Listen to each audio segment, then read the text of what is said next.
The morning my son stole my car, the sun hadn't even finished rising. I stood barefoot in the driveway, clutching my robe, watching him slide into the driver's seat as if I were already dead. "You don't need this, Mom," he said. "We'll drop you at the facility on our way out of town."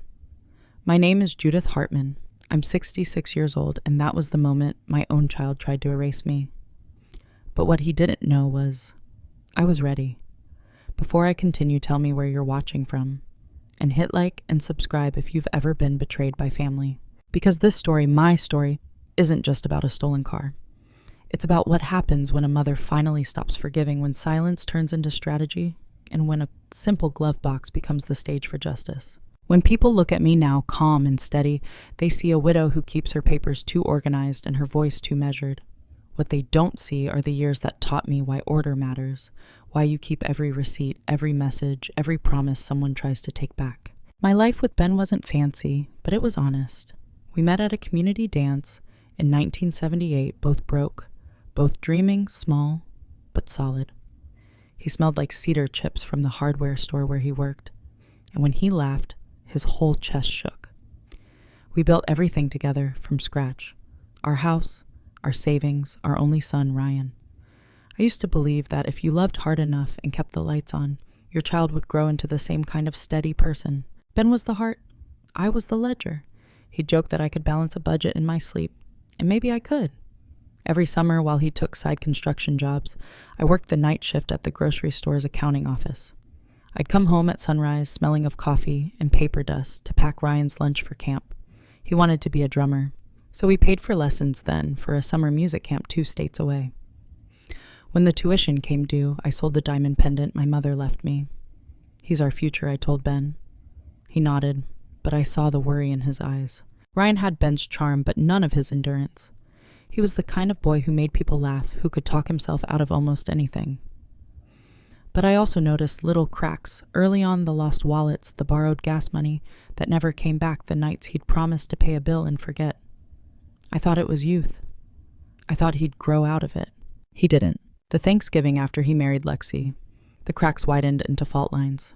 It was one of those picture-perfect evenings, Lexi arriving in heels too high for our porch, bearing a pumpkin pie that looked store-bought, but claiming she made it herself. Ben sat at the head of the table, tired but smiling. Ryan toasted to family first, and Lexi clinked her glass of Chardonnay like she was starring in an ad. Halfway through dinner, Lexi asked, "So, Judy, what's the market like around here? This house must be worth a fortune by now." Ben's fork paused midair. I smiled politely. "We're not selling? Too many memories." "Oh, of course," she said sweetly. "But when the time comes when you two decide to downsize, it must be good to know Ryan won't have to worry." Her tone was light, but I caught the flicker in her eyes, calculation masked as curiosity. After dessert, Ben and I washed dishes together in the kitchen. He kept his voice low. "You caught that, too." I did. "She's got her eye on everything," he muttered. "You make sure the paperwork's tight, Judy. Don't let anyone rush you into changing a thing." That night while he slept, I updated the household binder. Mortgage statements, insurance policies, even the handwritten note from the bank officer confirming the life insurance plan. Ben always teased me about that binder, called it Judy's Bible. He didn't know it would one day save me. Years later, when Ben got sick, Lexi and Ryan started calling more often, but only to ask logistical questions. "Do you and Dad have long-term care? Is the insurance through his company or private? Do you need help handling the finances?"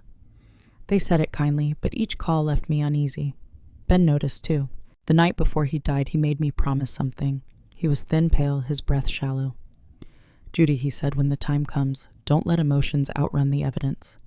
If anyone tries to corner you, let the papers do the talking." I didn't understand it fully then, but that sentence became my North Star. The funeral came and went in a blur of casseroles and condolences. Ryan gave a tearful eulogy. Lexi clung to his arm like a prop.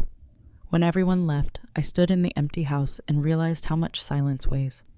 Every creak of the floorboards sounded like Ben's ghost moving through the rooms. For weeks, I could barely move. I slept in Ben's recliner, wearing his flannel shirt like armor. Then, one morning, I found the USB he'd left in the safe. The label read, "For Judy." My hands shook as I plugged it in. His voice filled the room, steady, recorded months earlier. "If you're hearing this, I'm probably gone. Don't be afraid, Judy. I've seen how Ryan looks at the numbers. He's got Lexi in his ear. Protect yourself. Protect what we built. You've always been the stronger one." I cried so hard I had to pause the playback. Then I replayed it 3 times until the sound of his voice stopped hurting and started anchoring me. That day I called Marisol Vega, a lawyer Ben once helped, when her car broke down near the school where I worked. She had since become a respected estate attorney. I told her everything. My fears, Ben's warning, Ryan's financial habits. She didn't judge me. She just said, "You're smart to prepare, Mrs. Hartman. Love doesn't cancel out liability." Over the next week, Marisol helped me update every document. The will, the titles, the medical directives. Each one notarized. Each one stored both physically and digitally. She added something new too. A conditional clause known as a poison pill. If any heir attempted fraud or coercion, they'd be automatically disinherited and referred for legal investigation. I signed everything, and when I walked out of her office that day, I felt lighter, safer, even a little defiant. Still, there were moments I questioned myself. Was I being paranoid? Was I turning into one of those bitter old widows who trusts no one? Then I remembered the Thanksgiving dinner, the way Lexi's eyes scanned the house, the way Ryan smiled a little too fast whenever money came up. One evening, I visited the dealership to look for a new car. The salesman, Cody Ramirez, was young but patient. He walked me through the models until we found it a silver sedan with seats that adjusted smoothly and a dashboard that glowed soft blue at night. When I drove it off the lot, I felt the faintest spark of freedom, the first in months. The hum of the tires sounded like a heartbeat returning after a long pause. I didn't know it then, but that sound, the hum of that car, would become both the start of my healing and the bait for my son's betrayal. I parked it in my driveway and took a deep breath. The smell of new leather mixed with the faint scent of Ben's cologne still lingering on my scarf. I whispered, "We did it, love. We finally got the new car." I didn't know it back then, but that small act, signing those papers, locking them away, driving home alone, was the first move in a battle I didn't even know I was fighting yet. A week after I bought the car, I found myself sitting on the porch with my old friend Dolores. Everyone called her Dee. She was the kind of woman who could slice through your grief with a joke so sharp you'd laugh before realizing you'd been cut. So she said, sipping sweet tea and squinting at the silver sedan gleaming in my driveway, "You finally did it. Ben would have loved that thing." "He would have fixed the old one until the wheels fell off," I said, smiling faintly. Dee chuckled. "True. But look at you, Judy. Starting over." I wanted to believe her. But deep down I wasn't starting over. I was bracing for something. A feeling I couldn't quite name yet, the same tightness in my chest I used to get when I balanced the books, and the numbers didn't quite add up. That night, I sat at the kitchen table and opened my binder again. It was almost a ritual now, insurance registration proof of ownership. I slipped a manila envelope inside the clear sleeve and labeled it, "Vehicle Private Documents." I told myself it was just in case. But if I was honest, I already knew Ryan might test me. It started with small things. A call that went unanswered. Then a voicemail. "Hey, Mom. Lexi and I were wondering if you've thought about downsizing. That house must be a lot for you now." His tone was casual, but too casual, like a salesman asking if you'd considered a new plan. 2 days later, he sent another message. Also about Dad's insurance payout. "Want me to help you invest it? I can get better returns than the bank." I didn't reply. I forwarded both messages to Marisol, who answered with a single sentence. "Keep everything documented." She didn't need to tell me twice. The following Sunday, I drove to Echo Hill Cemetery. The road wound between tall pines, and the air smelled like rain-soaked earth. Ben's grave was tucked under an oak tree that scattered yellow leaves over the headstone. I knelt, brushing them away. "You were right," I whispered. "He's already asking about the money." A breeze rustled through the branches as if he were answering me, and for a moment I could almost hear his voice again, calm, low, practical. "Don't argue. Prepare." That night I called Dr. Nolan Hale, a psychologist Marisol recommended, someone who specialized in elder autonomy assessments. I told him I wanted a written statement confirming my mental clarity. He sounded surprised.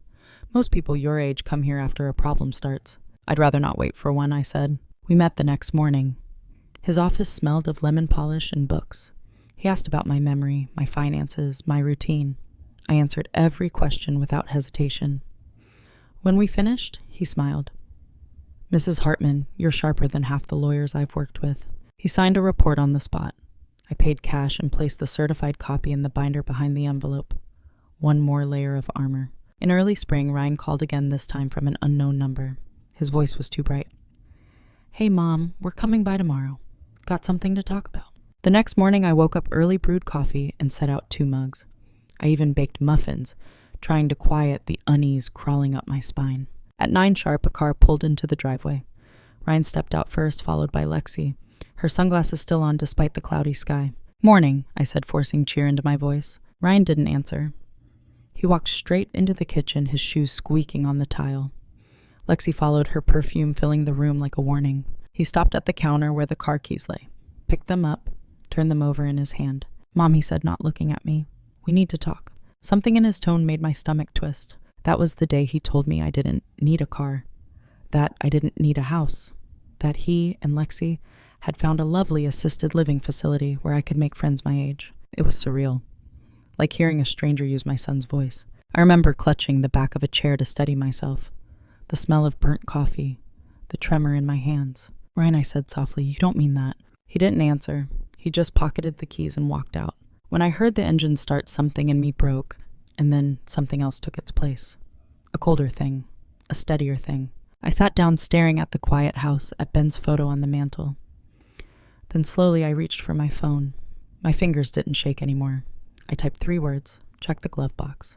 That text was the trigger, but the trap had been set long before. Inside that glove box sat the bait envelope, notarized ownership documents, a copy of my will with the poison clause, and a warning letter from Marisol stating that unauthorized use of my vehicle constituted felony theft.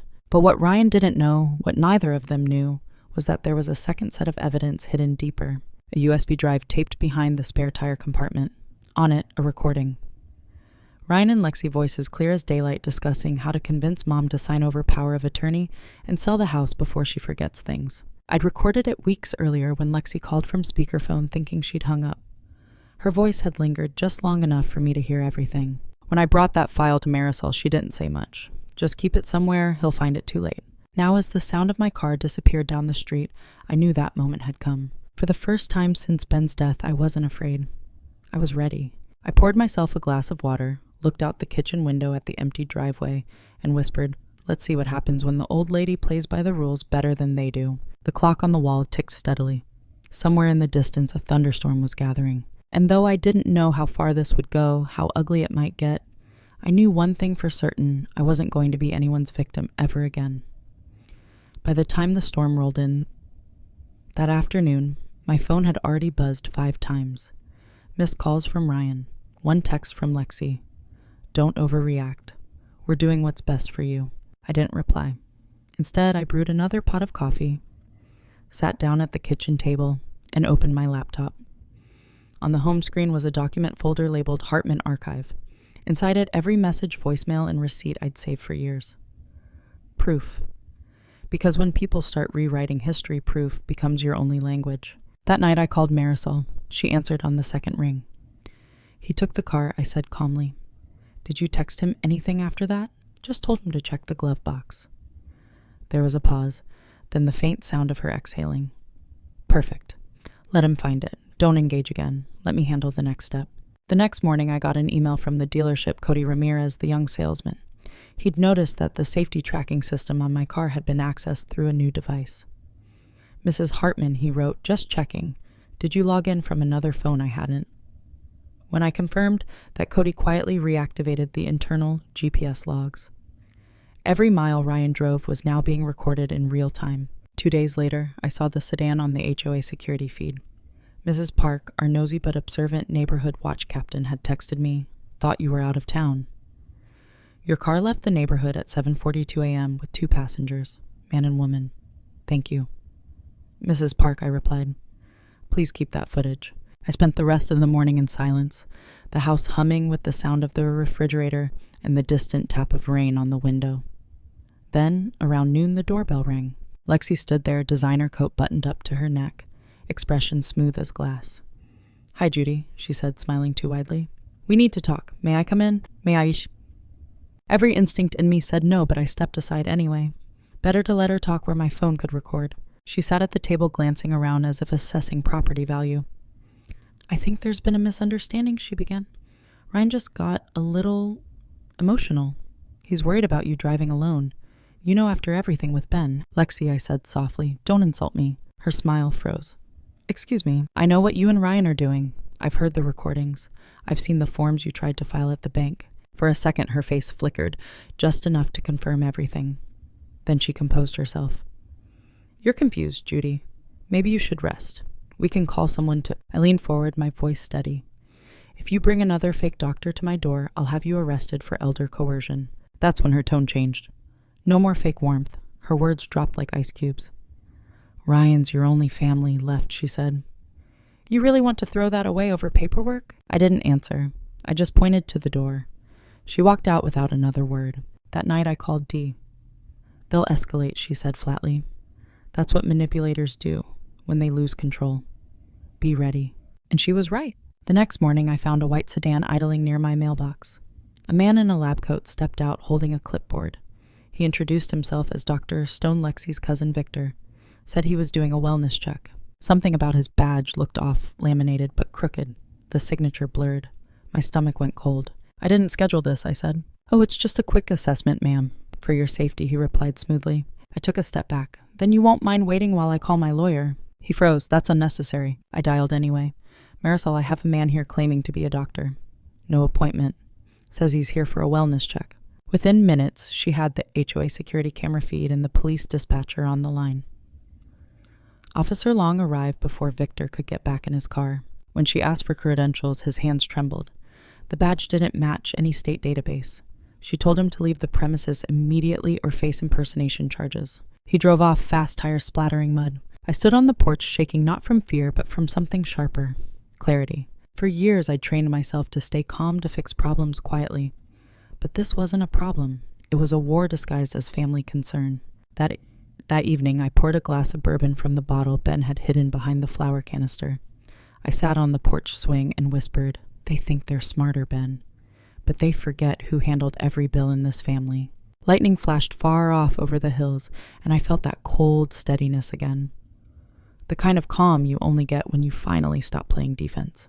Because now I knew exactly how to fight back, and I wouldn't need to raise my voice to do it.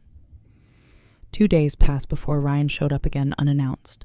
I heard the crunch of tires on gravel before I saw him, a silhouette, through the curtain, pacing by the porch light, like a man rehearsing his lines.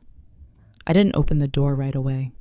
I let him ring twice, maybe 3 times before I finally turned the knob. He looked worn, shirt untucked, eyes red, jaw twitching the way Ben's used to, when he was angry but trying not to show it. Mom, he started, voice trembling, just enough to sound rehearsed. This is getting out of hand. We just wanted to help. By taking my car, I asked quietly. He sighed, rubbing his forehead. You're overreacting. Lexi and we thought it'd be best if you stopped driving for a while. You're not thinking clearly lately. I tilted my head, not thinking clearly. That's not what I meant, he said quickly. Look, you've been through a lot. Dad's gone and sometimes grief. Grief doesn't make people forge my signature at the bank I cut in. His expression flickered. For a moment, the mask slipped. What are you talking about? I slid a printed email across the table, proof from the bank's fraud department. His name. His attempt to activate a power of attorney form with Lexi, listed as witness. He froze. Mom, that's not what it looks like. It looks like theft, I said evenly. He opened his mouth, but no words came. The silence stretched between us, heavy as storm air. Then, without warning, he slammed his hand against the table. You always twist things. I was trying to protect you. My pulse didn't even spike.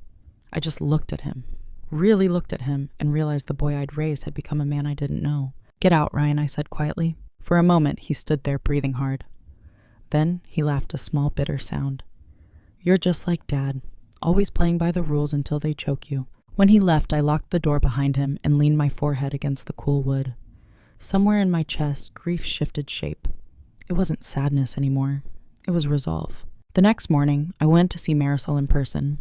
Her office was neat and cold walls lined with degrees and framed newspaper clippings.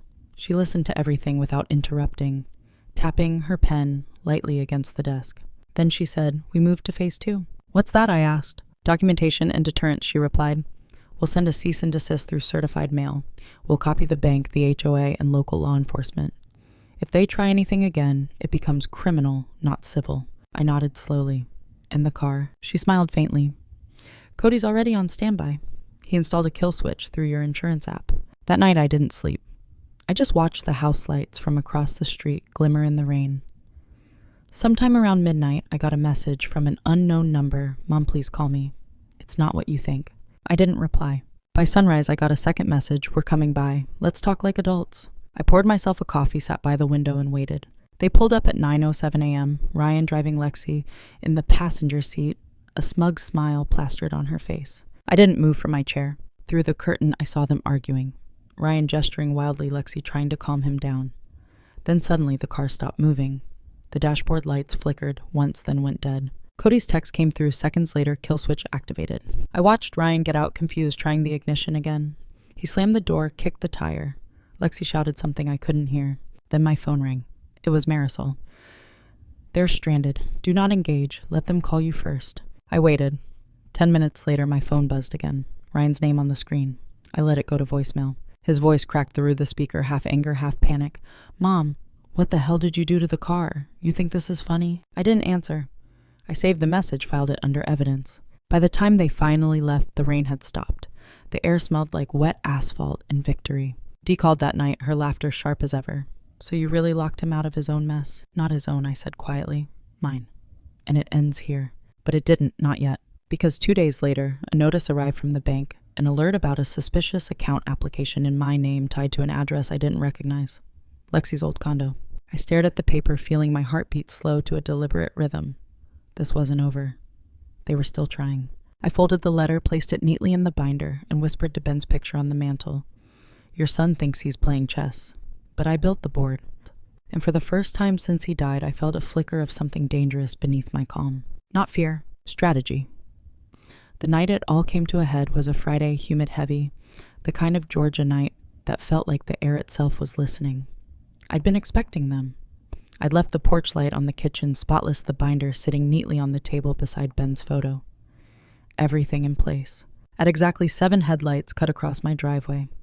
Ryan's car, a borrowed SUV, not mine this time, rolled in slow. Lexi stepped out, first heels clicking against the pavement. Ryan followed, jaw-tight, eyes darting. He carried an envelope in his hand. I opened the door before they could knock. Come in, I said. My tone was calm, polite, the kind of politeness that made both of them hesitate. Inside, the air smelled faintly of lemon cleaner and coffee. The only sound was the ticking clock on the wall. Ryan cleared his throat. We just want to talk, Mom. No lawyers, no drama. Lexi smiled thinly. We can fix this. Families should work things out privately. Then why'd you bring a camera? I asked, nodding toward her purse. She froze, one manicured hand still on the strap. I what? Of course not. Mrs. Park's doorbell caught you rehearsing, I said. 3 takes in the driveway. You were planning to film me losing control. Ryan's face hardened. Who are you talking to, Mom? The neighbors now. No, I said. You'll see who I've been talking to. I pressed a button on my phone. The speaker crackled and Marisol's voice filled the room. This call is being recorded as per client authorization. Please proceed. Lexi went pale. You're involving your lawyer right now. Ryan threw the envelope onto the table. Fine. You want to play games? Here's your paperwork, power of attorney. Just sign it, and we'll leave you alone. He pushed it toward me. His hand was shaking. I looked at the papers. Fake notary stamps. A forged signature line. Ben's name typed incorrectly in one clause. Amateur mistakes, but dangerous ones. I met his eyes. You really shouldn't have used Dad's name in this. He blinked, confused. What are you? Before he could finish, my phone chimed. Marisol's voice again. Mrs. Hartman, would you like me to read the relevant section? Yes, I said. She began calm and precise.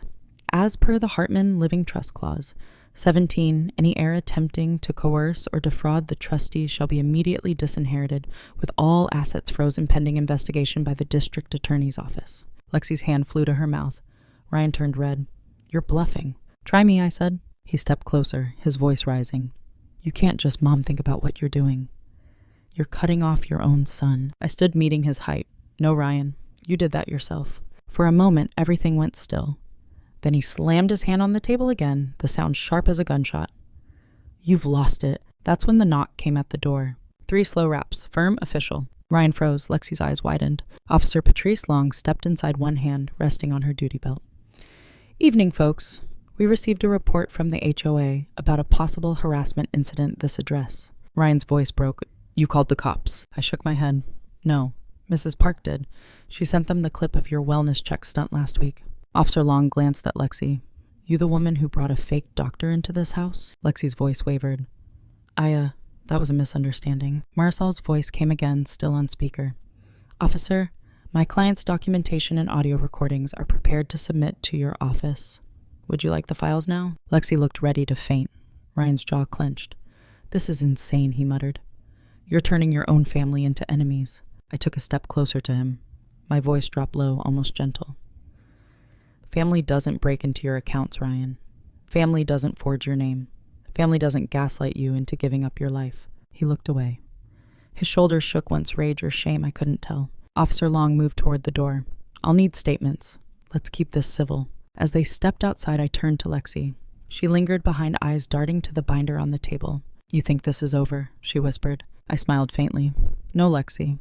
I think this is documented. She flinched. You're unbelievable. Thank you, I said softly. They left together, headlights slicing through the rain. When the house fell quiet again, I stood alone in the living room. The clock ticked. The binder lay open to Ben's photo, his smile kind, steady, unshakable. I whispered, it's done, love. But even as I said it, I knew it wasn't, because revenge wasn't always loud. Sometimes it was legal. Sometimes it was a woman like me sitting in her quiet house one step ahead of everyone who thought she was too old to fight back. I turned off the porch light, closed the blinds, and poured myself a cup of tea. My reflection in the window looked older, yes, but sharper. Some battles end with shouting. Mine ended with paperwork and silence. And in that silence, I felt something new take root. Not peace, not yet, but power.